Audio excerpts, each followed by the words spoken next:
સમાચાર ગાંધીનગરથી વાઇબ્રન્ટ સમિટને લઈને મહત્વના સમાચાર। વાઇબ્રન્ટ માટે યોજાનાર સેમિનારમાં નહીં પીરસાય દારૂ। ગિફ્ટ સિટીમાં ગ્લોબલ ફિટનેક લીડરશિપ ફોરમ વિષય પર સેમિનાર યોજાશે।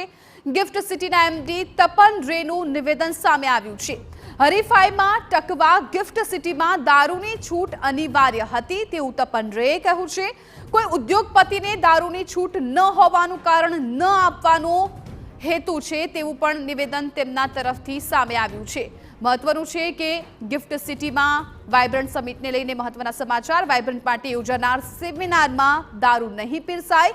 ગિફ્ટ સિટીમાં ગ્લોબલ ફિનટેક લીડરશિપ ફોરમ વિષય પર સેમિનાર યોજાશે અને ગિફ્ટ સિટીના એમડી તપન રેનું નિવેદન પણ સામે આવ્યું છે। તેમણે કહ્યું કે હરીફાઈમાં ટકવા ગિફ્ટ સિટીમાં દારૂની છૂટ છે એ અનિવાર્ય હતી અને કોઈ ઉદ્યોગપતિને દારૂની છૂટ ન હોવાનું કારણ ન આપવાનું હેતુ તેમણે સ્પષ્ટ કર્યું છે।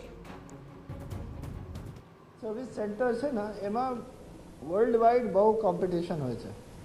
ગિફ્ટ સિટીની હરીફાઈ છે એ દુબઈ સાથે હોય, સિંગાપુર સાથે હોય, લંડન સાથે હોય। તેમાં કોઈ પણ રીતે આપ જો નીચે રહો તો તમારું ફાઇનાન્શિયલ સર્વિસ અહીંયા આવે નહીં। તો એટલે કોઈ પણ કોઈને ગ્રાઉન્ડ ન મળે નહીં આવવા માટે એટલે રિલેક્સ કરવામાં આવે છે, પણ એ ખૂબ મર્યાદિત રીતે રિલેક્સ કરવામાં આવે છે, જેમાં જે લોકો ત્યાં કામ કરતા હોય એમને જ આ છૂટ મળે છે। એની સાથે જે બહારથી વિઝિટર આવે કામ વિષય એમને જ મળશે। તો એ રીતે કોઈને ગિફ્ટ નહીં આવવા માટે કારણ ના મળે એટલે આ છૂટ આપવામાં આવી છે।